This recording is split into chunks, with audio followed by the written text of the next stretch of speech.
శ్రీ గురుభ్యో నమ. మద్గురుదేవులు చిన్నరామచంద్రయారుల వారికి నమస్కరించుకుంటూ, సత్యానంద సత్యమారుల వారికి నమస్కరించుకొని, శ్రీమద్ భాగవత కృష్ణదేశికేంద్రుల వారిచే రచింపబడిన శక్తిద్వయ నిరాశకంబైన శుద్ధ నిర్గుణ తత్వ కందార్థ ధరువుల నుండి సభా విజ్ఞాపనంలోని 18వ కందార్థం.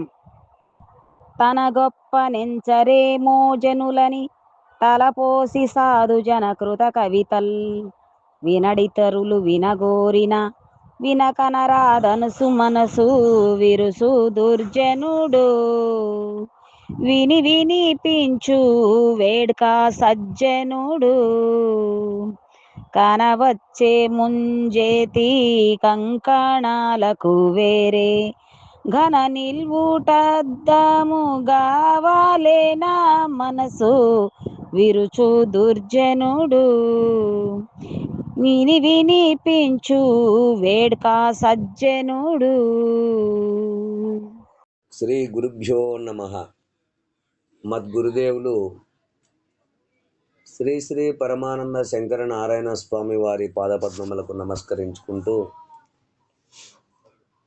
శ్రీమద్ భాగవత కృష్ణదేశికేంద్ర ప్రభువులచే విరచితమైన శక్తిద్వయ నిరాశకంబైన శుద్ధ నిర్గుణ తత్వ కందార్థ ధరువులు సభా విజ్ఞాపన నుండి ఈరోజు మనము 18వ కందార్థాన్ని విచారించుకుంటున్నాము. క్రిందటి కందార్థములో కుక్కలు పిలువనిదే ఇంటిలో దూరి ఇంట్లో ఉన్న పాత్ర దొంతరలను కూల్చి ఎట్లు కూల్చునో అట్లే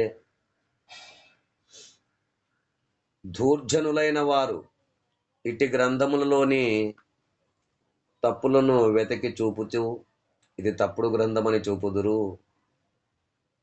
అంటూ మనము తెలుసుకున్నాం. ఇంటిలోని ఇల్లాలు పడిపోయిన దొంతరలను ఎలా చక్కగా చేసుకున్నో, సజ్జనులైనటువంటి వారు కూడా ఇందులో తప్పొప్పులు ఉన్నచో వాటిని సరిచేయుదురు.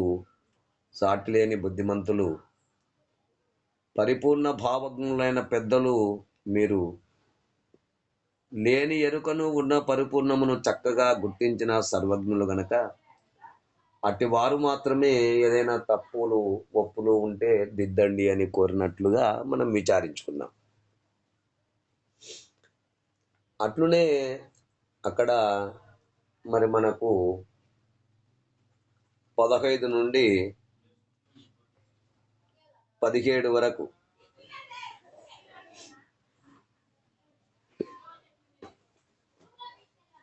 మనకు దేని గురించి తెలియజేశారు? తప్పొప్పులు ఎట్టివారు దిద్దవలనో తెలియచేస్తూ వచ్చారు. అదేవిధంగా 18వ కందార్థము కూడా సజ్జన దుర్జన నిర్ణయం.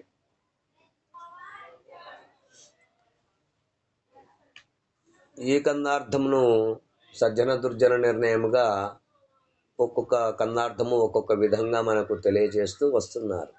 ఏంటంటే,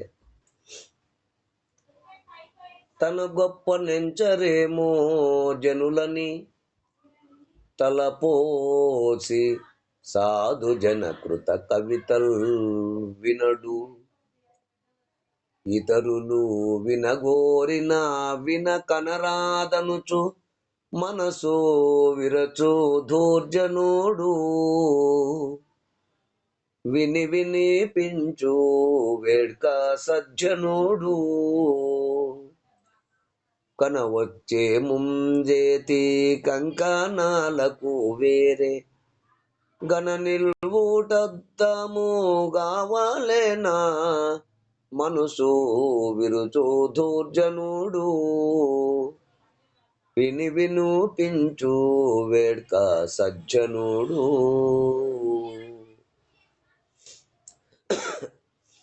ఇక్కడ ధూర్జనుడు అంటే చెడు స్వభావం గలవాడు.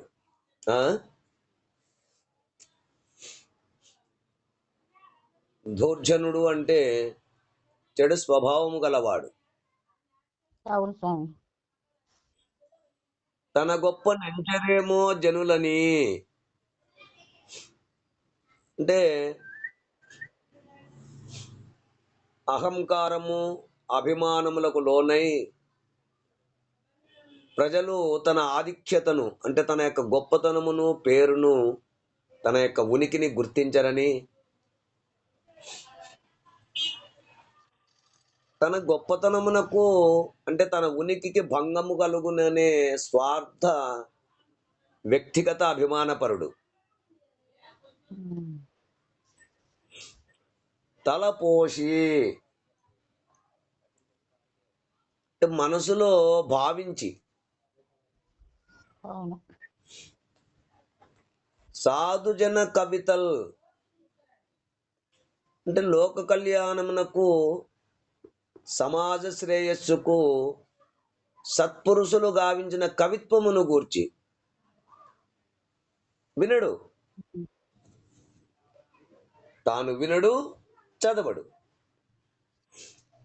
ఇతరులు వినకోరినా, ఒకవేళ ఇతరులు ఎవరైనా ఆసక్తి గలవారు వినడానికి చదవడానికి ఆ విధంగా తలంచినచో, విన కనరాదనుసు మనసు విరచు దుర్జనుడు.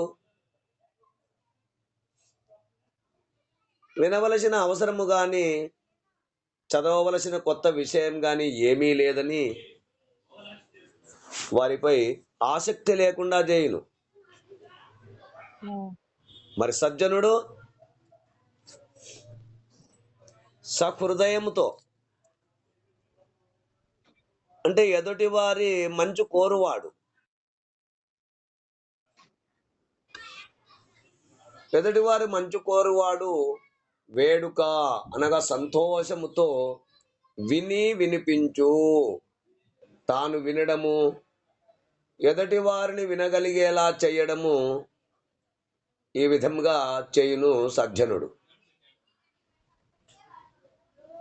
మంచి బుద్ధి గలవాడు. మంచి బుద్ధి గలవాడు. కనవచ్చే ముంజేతి కంకణాలకు, చేతులకి ఎదురుగా కనపడుతున్న గాజులు చూడడానికి. ఇంకా మనము ఏదైనా ఒక శుభకార్యం చేసేటప్పుడు కంకణము అని కూడా కట్టుకుంటుంటాము, దారము. అవును స్వామి.